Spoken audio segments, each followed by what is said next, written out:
green, giving you the best of broadcasting 24 hours. Agidigbo 88.7 FM, the people's voice. Two in one celebration. Assalamu alaikum gbogbo mùsùlùmí àtẹ̀yí tẹ́ máa ń bá wa ṣàdúrà lóru níléeṣẹ́ rédíò Àgídìgbo àdúrà wa ó gbà o èyí tó ti gbà ò ní dàrú gbogbo tí ń jẹ́ tọ́lọ́run gbogbo mọ̀fẹ́ wa lọ́lọ́run ó fẹ́ gbogbo mọ̀kọ̀mọ̀kọ̀ wa lọ́lọ́run ó bá wa kọ̀ àsìkò ti tó báyìí o níléeṣẹ́ rédíò Àgídìgbo gangan a ti ṣètò ààbò àtètò tí ó máradẹ gbogbo ẹ̀yin èèyàn wa tá a bá jọ fẹ́ ṣàdúrà yìí papọ̀ lọ́jọ́ Thursday tí ń bọ̀ yìí ó ti yá ẹ máa bọ̀ níléeṣẹ́ rédíò Àgídìgbo ní Thursday tó gbẹ̀yìn oṣù last Thursday of the month àdúrà aláṣepọ̀ gbogbo wa pátápátá tá a bá jọ ṣètò lórí rédíò ẹ jẹ́ a jọ ṣètò lójúkojú fojú ríjú ṣàdúrà bẹ́ẹ̀ lọ́wọ́n ọba àlá ọlọ́run a máa wọlá ẹni ó wà lápá ọ̀tún gbàdúrà ẹni ó wà lápá òsì ó ti yá àdúrà aláṣepọ̀ tá a máa ń ṣe níléeṣẹ́ rédíò Àgídìgbo ní gbogbo Thursday tó bá gbẹ̀yìn oṣù ẹ má gbàgbé pé tàjúùdù ni o aago 8 alẹ́ là á bẹ̀rẹ̀ títí dàárọ̀ ọjọ́ kejì gbáko lọ́jọ́ Thursday tí ń bọ̀ yìí níléeṣẹ́ rédíò Àgídìgbo gangan èyí tí ń bọ̀ yìí yóò lágbára pọ̀.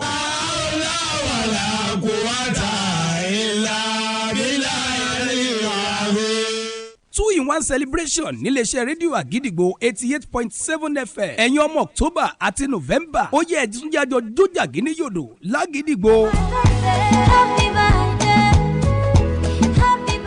Níbi ayẹyẹ ọjọ́ bíi olóṣooṣù a máa ṣe October àti November papọ̀ ní o léyìí tí yóò gbẹ̀yìn nínú ọdún 2025 níbi tá a ti máa celebrate àwọn ọmọ oṣù kẹwàá àti oṣù kọkànlá ó yá kí ló ń dúró mú máa bọ̀ ní yàrá kìíní iléeṣẹ́ rédíò Àgídìgbo láti gba tíkẹ́ẹ̀tì fọ́mọ rẹ àtiwọ́ gangan pẹ̀lú ẹgbẹ̀rún 4 owó náírà 4,000 naira déédéé aago 12 ọ̀sán ilẹ̀ tó bẹ̀rẹ̀ lọ́jọ́ àìkú Sunday tí ṣe 30 oṣù kọkànlá ọdún tá a wà nínú rẹ̀ yìí olùgbàlejò ọjọ́ náà ni Alhaji ọ̀mọ̀wé Oríyọmí Hamzat má fi ìgbádùn fami ayé dún ọmọ rẹ o jẹ́ àjọyọ̀ ọmọ rẹ̀ sí níkànnì Àgídìgbo gẹ́gẹ́ bí ẹni pàtàkì níbi ayẹyẹ yìí lọ́jọ́ náà fún àlàyé lẹ́kùnrẹ́rẹ́ tàbí ẹ fẹ́ ṣe onígbọ̀wọ́ ẹ pè Mr. Lẹ́gbẹ̀gbẹ́ sórí 08166526655 ayẹyẹ àjọ̀dún ọjọ́ ìbí tóṣù kẹwàá àti ìkọkànlá tọdún 2025 máa bọ̀ tí àjọyọ̀ ọmọ rẹ̀ sí níkànnì Àgídìgbo. Àgídìgbo 88.7 FM. The radio station that stays on top of the news all day, every day. We are like no other. First of its kind in Ibadan, constantly on the green, giving you the best of broadcasting 24 hours. Àgídìgbo 88.7 FM, the people's voice.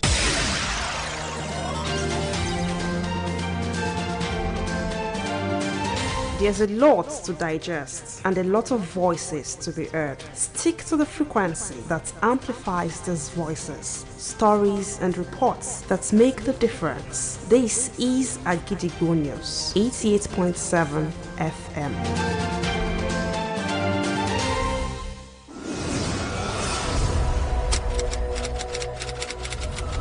This is Kunle Hamzat Studio.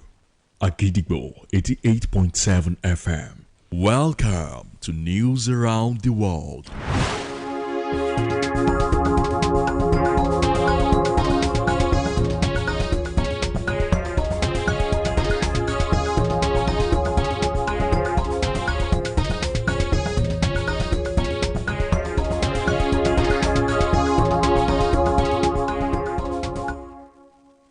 Good evening and welcome to News Around the World on the most listened to radio station, Àgídìgbo 88.7 FM Ibadan. I am Wurola Yusuff. The headlines: Defense Minister urges new service chiefs to unite against insecurity. Oyo government urges federal government to put land properties into productive use. Lithuania closes border with Belarus after multiple balloons violate airspace. Cameroon opposition rejects Biya's win, alleges fraud amid violent protests. Flamengo's battle Italy for World Cup quarter-final spot. And now the details. The Minister of Defense, Abubakar Badaru, has today received the newly appointed service chiefs on a maiden courtesy visit to his office at the Ministry of Defense, Sheep House, Abuja. A statement issued by the minister's office said the meeting reflected Badari's commitment to building a cohesive and collaborative defense leadership capable of addressing Nigeria's evolving security challenges. Badari stressed the importance of unity among the armed forces and called for a well-coordinated strategy to safeguard the nation's sovereignty and advise its security priorities, and also reaffirmed that the ministry's direction aligns with President Bola Ahmed Tinubu's vision for a stronger, more effective military apparatus. Occupation is not just a means of livelihood. In many societies, it represents a family legacy passed down from one generation to another. Over time, children have inherited the skills, practices, and professions of their parents, helping to preserve family traditions and strengthen community identities. However, with modernization, education, and changes in economic structures, questions are now being raised about whether today's occupations remain attractive or relevant to future generations. Agirigbo FM News correspondent Taiwo Akinola reports. The sustainability of occupations across generations presents both opportunities and challenges. Traditional occupations, such as farming, fishing, trading, weaving, and blacksmithing, were once the pride of many families and the backbone of society. Parents pass down these skills through apprenticeship, ensuring continuity and survival. Today, however, the story is changing. Many young people now prefer digital entrepreneurship or migration abroad in search of better opportunities. Speaking with Agidigbo FM News, Mr. Samuel Omikola expressed his passion for his mother's former occupation as a photographer, saying it greatly inspired him. I think I can actually go with my mom's occupation because she was a photographer. So, and photographer actually motivates me, and I see it as a motivation. Factors such as poor income returns, inadequate government support, limited modernization, and negative social perception makes this job less attractive to today's youth. In an interview with Agidigbo FM News, Mr. Mayowa Samuel, a scientist, explained that one of the major challenges he faces in his profession is keeping up with technological advancements. Is keeping up with technological advancements, staying current with new diagnostics, techniques, equipment, and software. Similarly, Mr. Messi Oderinde, a pharmacist, told Agidigbo FM News that he wants his children to continue in his profession because it involves saving lives and provide quick access to meeting people's health needs. It's a profession whereby we save lives, and the concern of reaching the people, we have access to the people, and rather than wait long in the hospital for a long consultation period, they can just come to the pharmacy and then we diagnose them and give them drugs and solve their health issues. The sustainability of occupation across generations depends largely on adaptation, innovation, and support. If both tradition and modern profession receive equal recognition, improved income opportunities, and modernization, they will not only survive but thrive across generations. Taiwo Akinola, Agidigbo FM News. The Oyo State Commissioner for Lands, Housing and Urban Development, Mr. Williams Akefumilayo, has urged the federal government to utilize its lands and properties in the state productively, warning that failure to do so may lead to revocation. Speaking at a press conference in Ibadan today, Mr. Akefumilayo reacted to a federal government announcement warning individuals and entities to steer clear of certain lands and assets in Oyo State. He operated for some years and later abandoned the site for about 20 solid years. Thereafter, we received a lot of complaints that after the abandonment, the place has become a jungle for miscreants. After the initial service of our intention to revoke the certificate of occupancy, and nothing was forthcoming from their end, the state government revoked the certificate of occupancy given to Accident in September 2020. Akefumilayo maintained that while Oyo State respects the federal government's constitutional rights, it will not hesitate to reclaim abandoned lands and properties that pose a threat to the state. A social affairs analyst, Comrade Femi Babalola, has stated that Nigeria's local governments are underperforming, with only a few states being exceptions. Speaking on Agidigbo FM's people-oriented program today, Shokanwa, Comrade Babalola's comments came in response to Senate President Godswill Akpabio and APC National Chairman Netama Yewada's call for citizens to hold governors and local government chairmen accountable for the effective use of revenue allocations. At the local government, the 774 local government that we have, even though if you check Nigerian constitution, you will discover that we do not have 774 because the local government in Abuja, the 5 local government have been removed from the 774. They are independent on their own. So if we now look at all of them, you discover that they are not fully independent in terms of fiscal matter. Instead of being very friendly with them, instead of being very having this autonomy in terms of finances, they do not have, except 3 states, Osun, Rivers and Lagos State, which I learned that they are collecting their allocation directly from the federal government. Comrade Babalola emphasized that local governments are still subject to federal government oversight, contrary to the expected autonomy, and suggested they should operate independently yet cooperatively. And now it's time to link up with our United Kingdom studio for the foreign news. News from Puliamza studio at Gidigbo FM, United Kingdom. I am Olusola Damilola. King Charles has been harassed over his brother's relationship with convicted sex offender Jeffrey Epstein. Charles was shouted at by a man in the crowd outside Lichfield Cathedral in Staffordshire on Monday.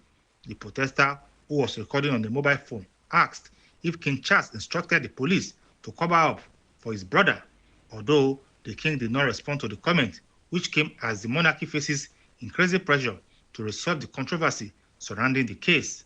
Although calls are still growing for Andrew Zugdon to be revoked, which can only be done by an act of parliament. Lithuania has closed its border with Belarus following constant violation of its airspace. According to the country's prime minister, Inga Rugin, dozens of airships have entered Lithuania's airspace from Belarus. He stated further that Lithuanian armed forces will take all necessary measures to shoot down any balloon or take even the most severe action when its airspace is violated.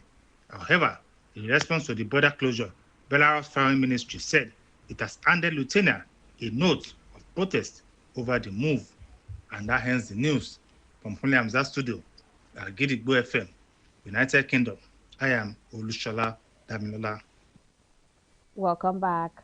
We shall also be moving to our Maryland studio, United States, for more foreign news. News from Kule Amzat studio at Gidigbo FM, United States. I am Oluwatosin Sonya. A UN weather official has said on Tuesday Hurricane Melissa was expected to bring catastrophe as it makes landfall in Jamaica with storm surges, flash floods, and landslide in the worst storm to hit the Caribbean island this century. The Category 5 storm, the strongest possible on the Saffir-Simpson scale, will bring wind gusts of over 300 km per hour and widespread devastation to the island, where authorities have ordered mandatory evacuations. The World Meteorological Organization's tropical cyclone specialist, Anne-Claire Fontaine, told the Geneva press briefing that catastrophic situation is expected in Jamaica and it will be the storm of the century for sure. The U.S. National Hurricane Center expects the storm to hit Jamaica early on Tuesday and then cross eastern Cuba to move over the Bahamas, Turks and Caicos by Wednesday. Cameroon's opposition leaders rejected presidential election results that extended President Paul Biya's rule for another 7 years, saying the outcome did not reflect the will of the people in a country already battling a separatist conflict. The Central African Nations Constitutional Council on Monday declared Biya 92 as the winner of the disputed vote with over 53% of the ballots, triggering violent protests in several cities in the oil and cocoa producing nation. The court's ruling, which is final and cannot be appealed, signals a potentially prolonged post-election standoff. Isachi Roma Bukari, Biya's main challenger, had earlier declared victory and warned he would not accept any other outcome. His supporters have angrily taken to the streets, clashing with riot police and blocking roads in the commercial capital Douala with burning tires and debris. There were scattered celebrations in Biya's strongholds, and government ministers held a party. The usually bustling streets of Douala remained quiet on Tuesday as rain and riot police kept protesters away. That ends the news from Kule Hamzat Studio at Gidigbo FM, United States. I am Uluwatosi Sonya. You're welcome back. And now in the exciting world of sports. Nigeria women's under-17 team, the Flamingos, will face a formidable Italian side in the round of 16 at the FIFA Under-17 Women's World Cup in Morocco today, with a place in the quarterfinals on the line. The encounter is set for pitch 2 of the Football Academy Mohammed Asix in Rabat and promises to be one of the most intriguing fixtures of the knockout stage.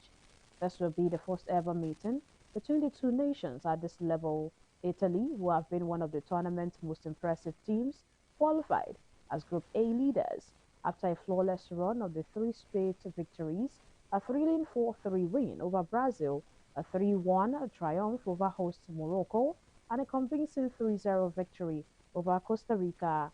Meanwhile, Nigeria reached the round of 16 as one of the best third-place teams after a rocky start in Group D, as the Flamingos lost their opening 2 matches, 4-1 to Canada and 1-0 to France, but produced a resounding 4-0 victory over Samoa in the final group game to revive their campaign and secure a knockout berth.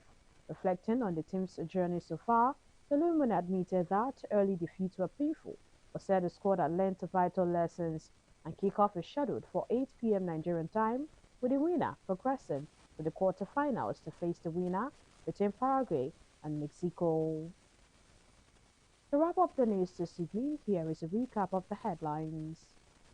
Defense Minister urges new service chiefs to unite against insecurity. Oyo government urges federal government to put land, properties to productive use. Lithuania closes border with Belarus after multiple balloons violate airspace.